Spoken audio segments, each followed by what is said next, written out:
Hey everyone, hope everyone's doing great today. You know, I look into and hear stories all the time about what's going on in the NBA because it's fun and interesting. And the thing is, for the most part, most of these false narratives going around the league usually disappear really quick. But recently, over the past 2 or 3 weeks or so, I've been seeing reports online about LeBron recruiting Steph Curry over to the Los Angeles Lakers. And I just wanted to address this elephant in today's video because these reports are still coming in and they're not disappearing at all. Just before I get started though guys, smash that like button, subscribe if you're new, and as always, welcome back to Hoop Reports.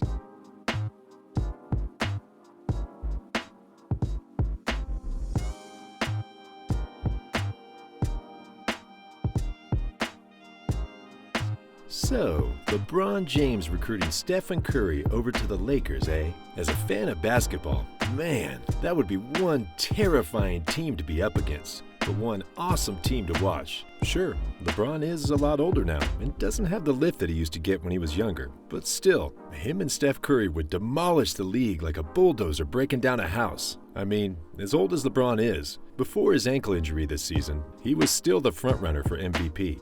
And that is just pure amazing. But anyways, about these rumors. I can see where these rumors would come from and why they'd still be alive. First of all, despite all the finals rivalries these two have, Steph and LeBron really respect one another.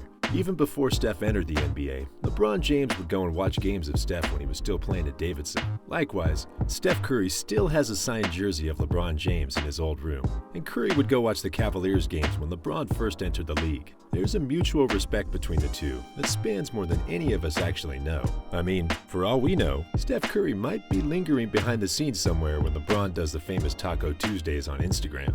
Second of all, Steph Curry rejected a 3-year extension with the Warriors this offseason. A 3-year extension would keep Curry on the Warriors until he's like 37 years old or something. This one probably scared the Warriors fans a lot. I mean, why wouldn't your superstar sign an extension? Third here, LeBron is known to be one of the great GMs the game of basketball has ever seen, and is known to put together super teams. Just to illustrate this point, let's take a look at what he's done so far. Starting in 2010, LeBron James was instrumental in orchestrating one of the biggest trades in NBA history when he decided to team up with Dwayne Wade and Chris Bosh in Miami. Next off, LeBron James created another super team when he decided to head home and team up with young Kyrie Irving. And when he got there, he orchestrated a trade that sent Andrew Wiggins to Minnesota for a more established star in Kevin Love at the time.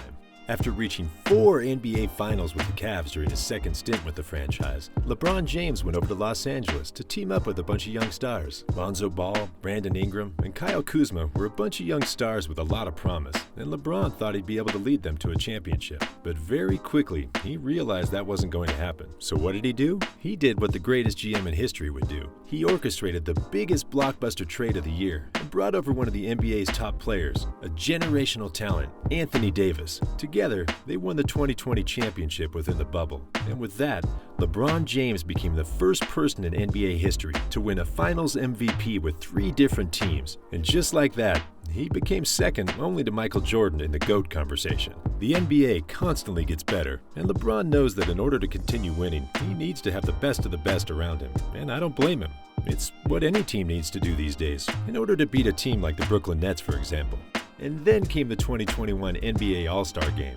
LeBron James picked Steph Curry with his second pick, and just like that came the recruitment process. LeBron James texted Steph afterwards and said, "I want you on the Lakers when you become a free agent." Nah, I'm kidding, he didn't text that. But they did look like buddies on the court, and you know what? Although the situation was completely different, it reminded me of LeBron recruiting Anthony Davis when Davis came over to the Staples Center. On top of that, LeBron even showed Steph Curry his famous chalk toss, and I don't know about you, but I've never seen him show anyone his famous chalk toss before.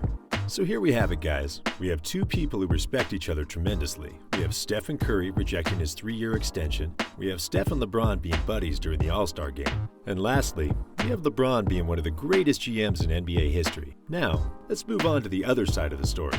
First and foremost, Steph Curry is a 3-time champion.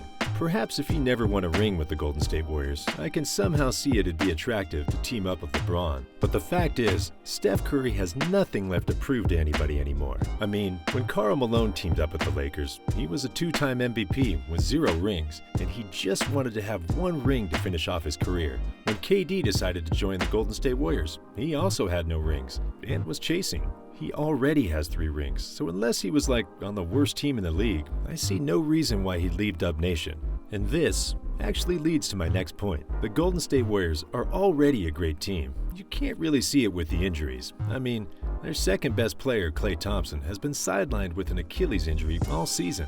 Also, James Wiseman is a rookie who will only get better and better. So, when the 2022 season rolls around, this Warriors team is already going to be top-notch. Steph Curry's not going to break up the Splash Brothers, and he's not going to leave the team that has a good chance of winning it all. But more than that now, he's not going to leave his brothers in arms, who he's battled with his whole career. Next off, Steph Curry not signing a 3-year extension doesn't really mean much. It's like when Anthony Davis rejected that Lakers 4-year max contract extension, only to get himself a 5-year max contract extension. Steph Curry is probably just waiting for the season to be finished, so he can sign a bigger contract. And why wouldn't he? Last here, Steph Curry is to the Golden State Warriors what Kobe Bryant was to the Lakers. Steph Curry is to the Golden State Warriors how Dirk Nowitzki was to the Dallas Mavericks. Steph Curry is a franchise player and is not just the face of the Golden State Warriors, but he's one of the biggest faces in the NBA. He's not going to leave the Warriors, unless the organization implodes or something.